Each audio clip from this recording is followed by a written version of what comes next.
As a Bitcoiner and a fellow freedom enthusiast myself, I'm curious to know more about you or about your journey and the way that your cogs turn. So thank you for doing this. Lovely to be here. Thank you for inviting me, Felipe. Cool. Um, did you start off as a Bitcoin only, or did you dabble in other coins? I start as Bitcoin only, definitely, but unfortunately, as at the time progresses, there's like this meme where you like start off with Bitcoin, then your knowledge about crypto and Bitcoin starts a little bit, then you dabble in Ethereum, Solana, and other coins. I only did Ethereum and one really small shit coin. It's called Illuvium, like a really small one I did there. I sold them all like after I think like 8 months or something like that. So I needed like 1 year from going like, oh, I have 5% in Bitcoin, some percent in other coins, and I have a big stock portfolio to like all in Bitcoin. I sold all my stocks, I Wow. sold all my cryptocurrencies, all my altcoins, and as you progress up the crypto ladder, you get more and more the knowledge like, oh, it's just Bitcoin. Like Yeah. the other things don't make really sense. Yeah. I mean, those are expensive but valuable lessons, you know. It's as if we have to go through it to realize there's really only one way to go, right? Absolutely. It was unfortunately for me not that expensive because it's like it kind of kept it going, but just the fundamentals don't make sense for me. Yeah. Like Yeah. either you have the most secure network and you actually care about data security and your money being secure on Bitcoin, or you don't care about it, Yeah. then it's way more efficient to just hosting on a centralized database. Like there's nothing wrong with like digital art or with I don't know like video games that there's digital and there are tokens involved in that. There's nothing wrong with that, Yeah. but it's really inefficient to store it in a blockchain. Yeah. I totally agree with you. Like what made it for me is the fact that it's not controlled by humans. And over time, I've grown distrustful towards humans and the way that they govern systems. When I heard it was decentralized and I got to study it and I realized these are machines that agree with each other, I was like, ah, that's it. That's my way to go. That's beautiful. And it's I love that a lot. And it's like when once you get that when there is a free market and the free market does his thing, and then there are like a special group of people that actually want to manipulate the free market, it always goes wrong. There are Totally. so many examples that make this really obvious. Like for Yeah. example, in Austria, you the supermarkets are not allowed to open on a Sunday. I don't know where if it's also with you, but on in Austria, the supermarkets cannot open on Sunday. They're But not allowed to? yeah, no, they are not allowed to open on Sunday. Like it's a law. That's so On Austria, weird. supermarket you cannot open on a Sunday, except you are at a train station, except you are at like an airport. That's Then fascinating. you are allowed to open a supermarket. And the fascinating thing here is there are not that many big train stations. Like I'm in Vienna and there are like a few of them. Or like a gas station you can also open. Like if you're a gas station and inside a gas station, you can open like a small supermarket thing. Wow. So what ends up happening on a Sunday, people still want to shop groceries, even though Of course. everyone knows it's only open from Monday to Saturday. So what happens? There's lines in front of the supermarket in Austria on Sundays because there are only like a few supermarkets in the range. So like it got concentrated. So like there's a perfect example when the governments try to manipulate the free market. It ends up in chaos. Like you Yeah. go in small pieces, like there are so many people, you feel like you're in Yeah. India all of a sudden. Yeah. Nothing against Totally. India, but it's like it feels completely different, Yeah. and it's like I totally avoid it. But I already had to go this year like 2 3 times in a supermarket on a Sunday because I forgot something to buy on Saturday. So free market should be free markets, and the money should be free with Bitcoin. Yeah. I totally agree with that. So going a little bit deeper here, experiencing the ups and downs of life, obviously maintaining a steady flow is a challenge. So how do you retain like a clear long-term purpose that drives your actions? Oh, that I love that question. Wow. Um, That's really hard. Like I think the focus and the goal is always changing a little bit. Like you always, like when I was 15 years old, I wanted different things from life than I wanted now. Right. I remember 6, 7 years ago when I was like, yeah, 18. My main goal was just to like have a girlfriend and find my first job. That was like a main focus of me. Then I got the job. I was there in like 6 years. Then the focus shifted like, oh, how can I be more free? In how can I have more time freedom? I was last year still working in a fiat job and full time there.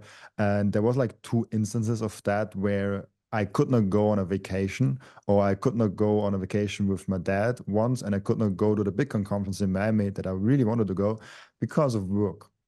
And that really pissed me off. And there I realized I don't have time freedom. So this is the thing that I really worked on this year, and I kind of achieved it because Totally.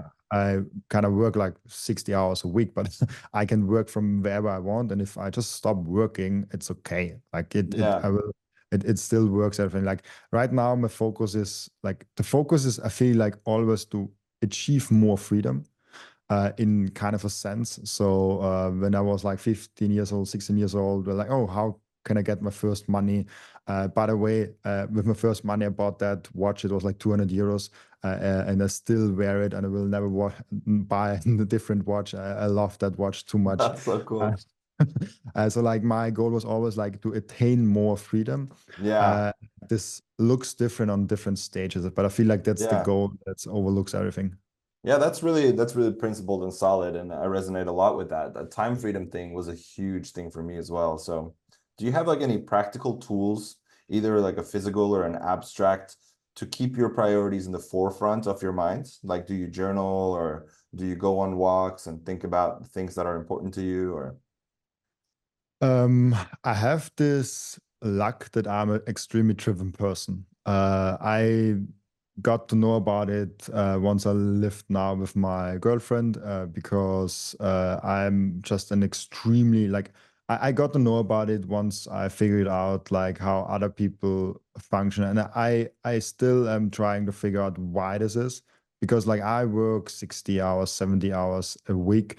I think I'm just lucky that I found Bitcoin and the passion. Like I'm really passionate about educating other people, and I'm really passionate about Bitcoin. And I could kind of evolve two passions into one, which is then even bigger.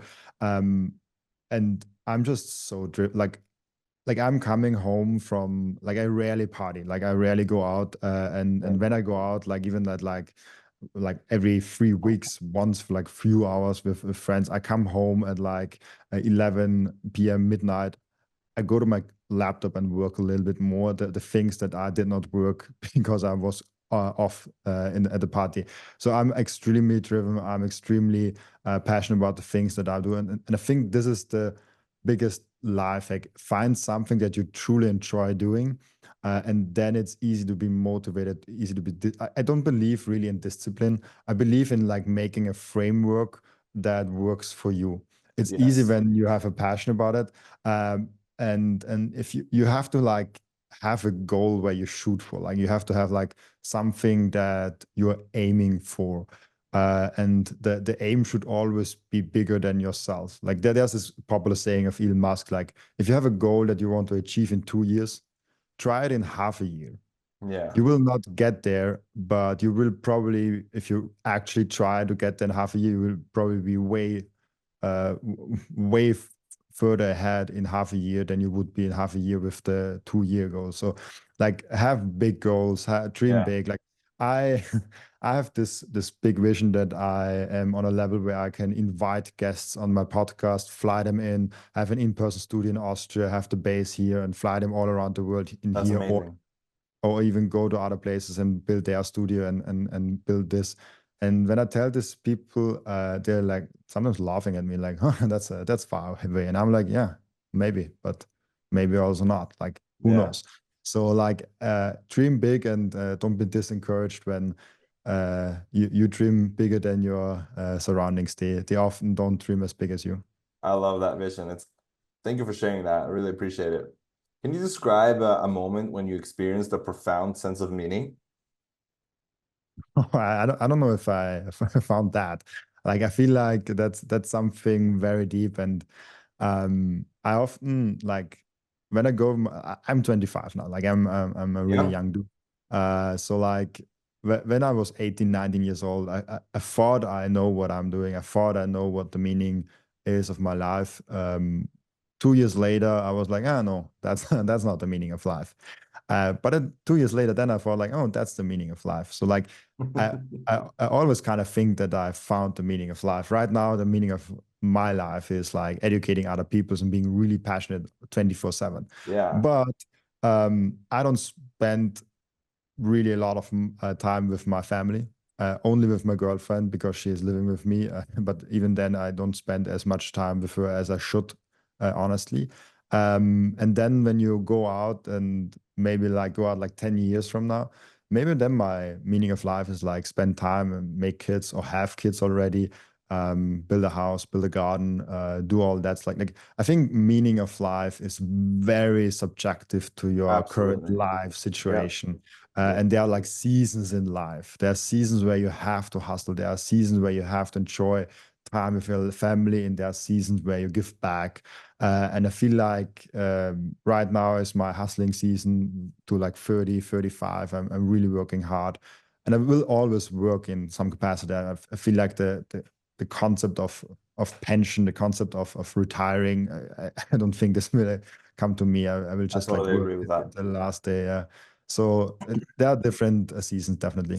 So what it sounds like is that you try to adapt to whatever life is requesting of you at the moment, and then you try to fulfill those challenges or fill those tasks that life gives you. And um, yeah, that's great. That's a great point because I think the strongest individuals, the strongest people, and they who survive even really hard times are not the one that are strongest, not the one that are prettiest, not the ones the smartest or whatever, but those who are the most capable of adapting to different situations. I love that one saying of that. I have no clue what's his name, but he said like, "You have to be water," and I'm a swimmer. Like I can Bruce really, Lee. yeah, Bruce Lee it was. Yeah, thank you. Do you have to be like water, and that's something I love that because there are different situations, and you have to bring your mind and your body in every situation. So you cannot adapt fully to everything, but you have to adapt yourself to different situations. When COVID came, I was like, oh shit, everything that I did till now was kind of not working right now. What did I do? I started a YouTube channel. I adapted to the situation. I made the best out of that. I loved the first 2, 3 weeks of COVID because it gave me so much new things. Like it forced me to think new, to think differently about stuff that I thought about before. So when you really try to adapt to new situations and try to figure out what you can do, what can you get from that, that's something really powerful, and Yeah, it's really totally. hard also. It sounds like you have made work into play. Yeah, I made work in the play definitely. It started in 2020 as like an side hobby. It was not successful, honestly. I But few left. things are in the beginning though, right? I even gave up on it. Like in 2020, I Mm. started it, gave up on it. Like starting in 2021, gave up on social media and content creation. I started it back in 2020 too. Like a year later, I started it with Twitter. Then in no no like starting 2023, I made like a 2 year pause actually. In 2023, I started again with Twitter and social media, and I grew from like 200 followers on Twitter to now like I don't know 1.5 years back I was like 14 or 15,000. So it was really a good run up. In the meantime, this year I started a YouTube channel also now from like 0 to 6,000 or 7,000 something like that. So yeah, I started, was not successful. I gave up, procrastinated 2 years, started again, Know about and that. well, now I can actually live on it. Like That's I would not awesome. say I'm successful, but I can pay my bills. That's really cool. That is really cool. It's such a step up. Like That time freedom, getting to choose what you do, um, educating people that you say is your purpose, like what more do you really want to ask for? And not necessarily that much, right? Because that's such a big step up. Do you believe That do you believe there's a connection between a person's natural talents and their life purpose? yes. I mean, I don't believe too much in talents. I feel like there is Hard work more, right? like yes, you can have talent. Like if you want to be the greatest soccer player of all time, yes, it's good if you kind of like start playing with a ball when you're like 1 year old. And this is kind of luck because maybe your parents never gave you a ball till you are 12. And then if you first time touched any ball with 12-year-old, it will be really hard because like you get a lot of ball feelings for that, and at 12 you probably have to advance if you really want to be in Champions League and everything like that. So Yeah, there's a certain amount of luck involved in life, but I feel like you can force luck to a certain extent. You I can agree with just that. work so hard that you can force luck to be on your side, but you also have to um like I was never at that situation, so I cannot really relate to that. But you have to.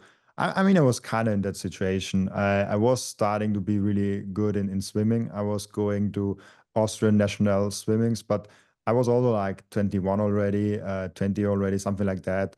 And yeah, if I was just not far enough to be actually a professional swimmer that only does swimming.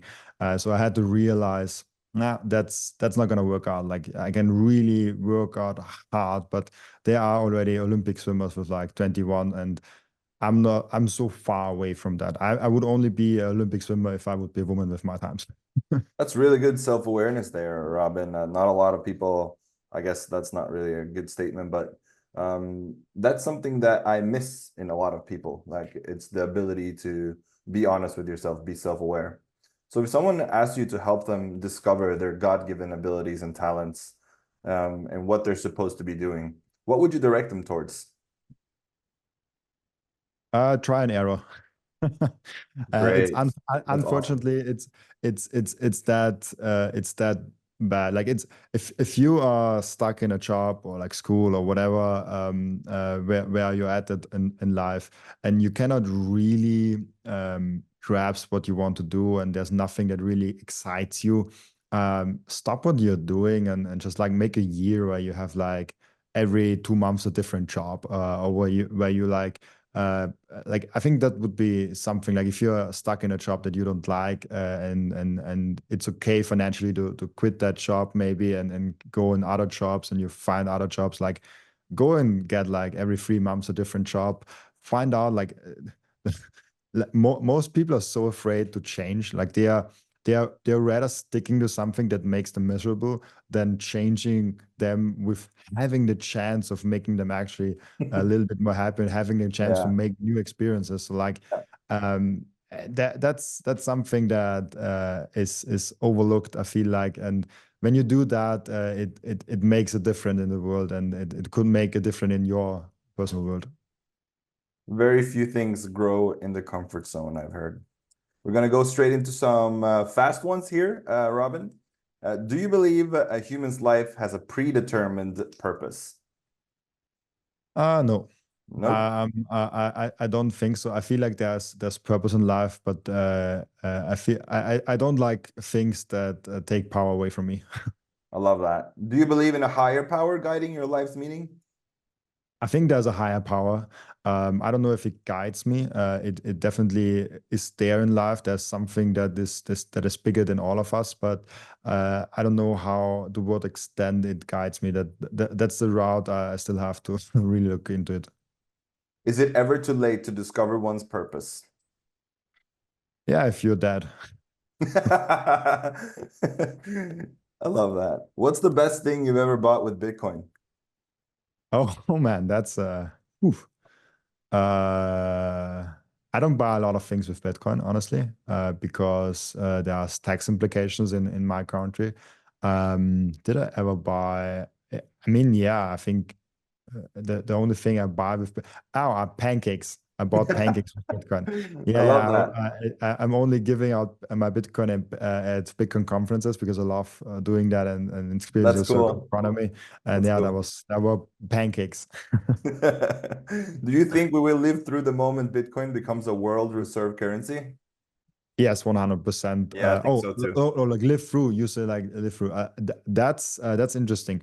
Um, like I have no clue how old I will be, and when I will die. But I think we have a shot at seeing Bitcoin at a global reserve status and currency status by 2024. Hmm. That's kind This of my year, no 44 2044 like 44, in 20 20 years. years. Yeah, I agree Yeah, with that. like so like there could be a realistic case for that. And I'm actually writing right now my thoughts down why this is because people are asking me about like why. So I might push an article out or something like that, or make like a small video about it. But yeah, that could be something. Yeah. What is the most impactful thing Bitcoiners can do to accelerate adoption? Educate your neighbors. Yeah, Like when you're at like Bitcoin is a grassroots movement. And if you really want Bitcoin to be successful, and if you really believe in Bitcoin being something better for the world, why not bring it up with your loved ones, with your neighbors, with your people in your life? Not because it will drive up price. In the bigger sense, let's be honest. If you want to accelerate Bitcoin adoption, you're probably like one of so many millions around the world that work on that. But yeah, in a bigger sense, if you think in collective, you make a difference. Like yeah, if everyone thinks like you make a difference, if you educate people, and if you're just that one person on the table that has an informed opinion on that, like if Bitcoin as a topic comes up in a discussion or in whatever, you can chime in and you can bring some facts in. You don't even have to bring your opinion in. You don't even have to tell people if you hold Bitcoin or not, because some people yeah, just want to don't tell them. yeah, So you can just chime in and say like if there's some debate coming up, and you can just chime in with some facts and yeah, like do the orange pilling in the capacity that you feel comfortable doing. I do yeah, it at the biggest possible level, and I try to do a better job every day. But even if you just orange pill your girlfriend, yeah, that's something worth doing. absolutely. Informed opinions, I think, have huge, huge value.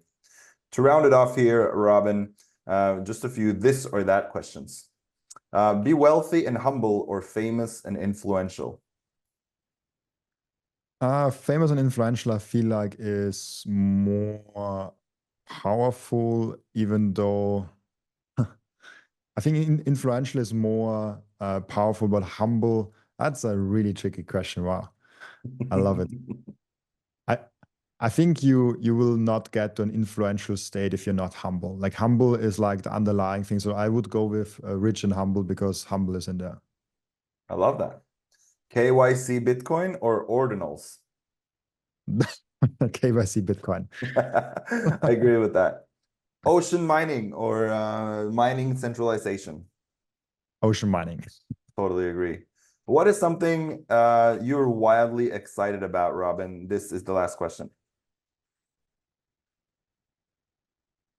Widely excited about 2024. No, 2044. 2044, yeah. And the time in between, right?